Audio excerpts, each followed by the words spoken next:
Good afternoon, Tony Dottino here on the holiday of June 19th, and did not cancel or did not postpone or holiday our brain fitness workshop. So I had the opportunity to address a group of people today that went through something I call brain-to-brain communication. And what does that mean? It means when somebody is speaking and you are listening, there needs to be a connection between the two people, meaning, all right, I'm speaking and you're hearing. So the first two stages of two humans talking to one another starts with what I call an output. Somebody has to speak or provide an output. Maybe it's an email, maybe it's something in writing, but there's an output that's created, a message of some sort that somebody is trying to create to communicate to someone. And I always talk about that with the intention of, what's the purpose of the communication? I'm just having this conversation with you for the fun of it, or am I having this conversation with you because I intend or want you to do something? I want you to change your behavior. I want you to take an action. There's an intention of something I want you to be able to do as a result of the conversation. So what I took the attendees through was when somebody is speaking, the first thing that has to happen is you need to listen. You need to hear it. Did you correctly hear what the words were that were spoken? And our research shows that for every 8 to 10 words that are spoken, we grab a word that we call a key word, and then what happens to that? Well, that goes into our brains for comprehension. And as a student said today, it gives us meaning. It means what's the reason or the message that's being given, and how do we create meaning from it? Which, as we then create meaning from it, drives us into the next point, which is what is the connection it's making to our desire or our wish to take an action. So I had this conversation with someone with the intention of wanting them to run an errand or pick up a grocery item. Did they hear what I said? Did they understand what the meaning was of what I was asking them to do? And then have they carried out the proper action? Meaning, I expect them to bring either home the mail or to bring home some groceries or whatever my intended action was in behavior. So that was the model that I walked them through. And what I said to them then is, in this workshop, I've heard people discuss, I love this workshop, I love my children, I love my spouse, I love, the food that I had over the weekend. And we hear the word love being repeated in multiple times, just in the space of 3 hours before I got up and did my segment. So the key word then obviously becomes what?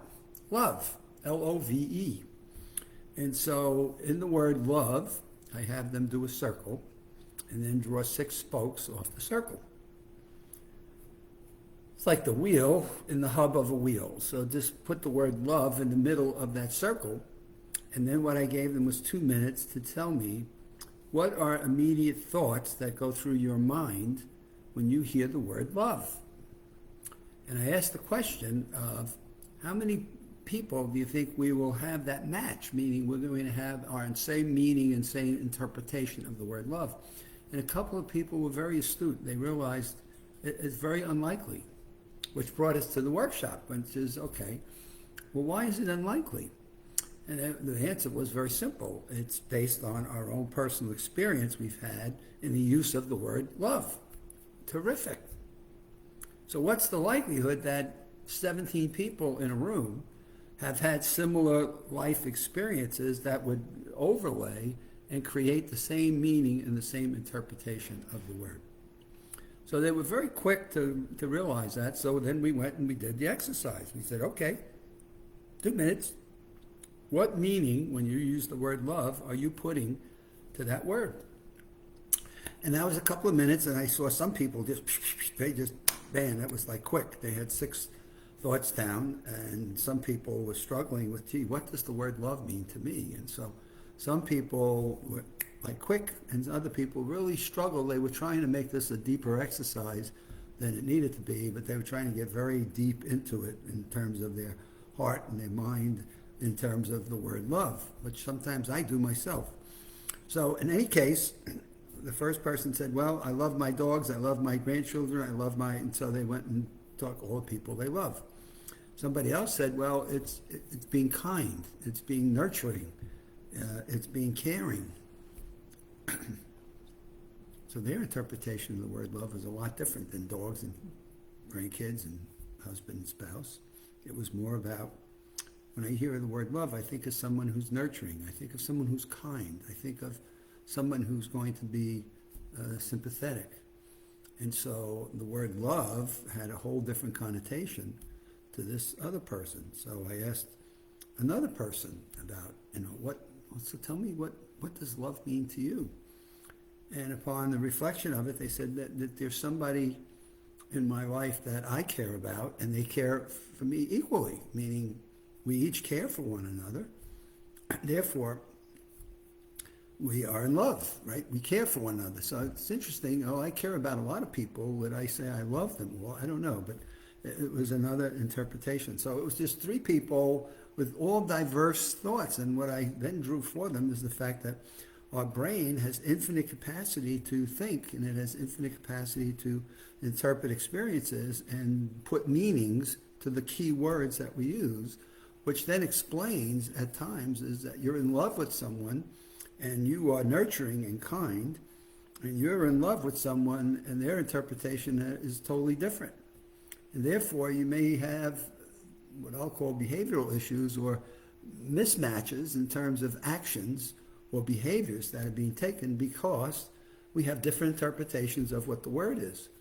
So I gave them an exercise to say, okay, when you are home and you're talking with your loved one, focus on a key word every once in a while and just ask the person you're speaking with, maybe the kids, the grandkids, the spouse, maybe somebody that you do business with, and just stop on a key word and just reconcile what the interpretation and the meaning is that they're putting to the key words that are being spoken in conversation.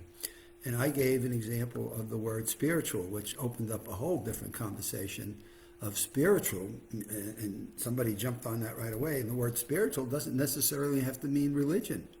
It's like, wow, you can be spiritual and not go to church and pray and believe in God, and you can still be spiritual. And that opened up a whole conversation just on the word spiritual. So what I want everybody to at least do as you listen to this is pay attention every once in a while to conversations that you're having with people. And once in a while, pause and stop at what you think is a key word in the conversation. And just clarify with the person you're talking with or who's talking to you. And just say, so tell me what you mean by. I know you say you love me, but tell me what that looks like. Or tell me what that means to you. And see what words come out of that. I know when I talk about something I love, I think I'm very passionate about it. When I love something, I am really excited, passionate.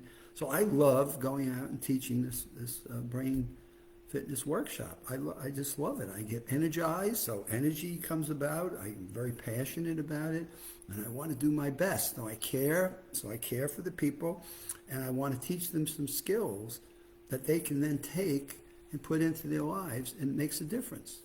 When I love the mental athletes that come into the USA Memory Championship. I think about the respect that I have for them and the love I have for the event because I've seen the difference it's made in people's lives.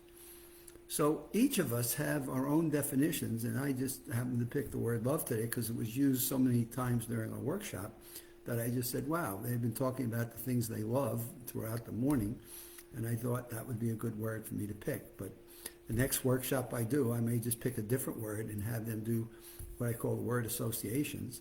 And then we did what I call Link and Connect, and we took the word nurture, and we asked them what thoughts go through your mind when you hear the word nurture. And we did the link and connecting to nurture makes you think of what next, and what does that word make you think of what next. And we discovered a whole lot of things that eventually turned into growth and relationships, connection. And so, wow, just off that brain-to-brain communication exercise, we had a really great dialogue with the people that were part of participating in it today. that's my Monday messaging for you. I'll be back on Wednesday. So hopefully you're off to a good start for the week. You're on holiday today. I hope you've had a good chance to do something that was worthwhile. And we'll see you on Wednesday.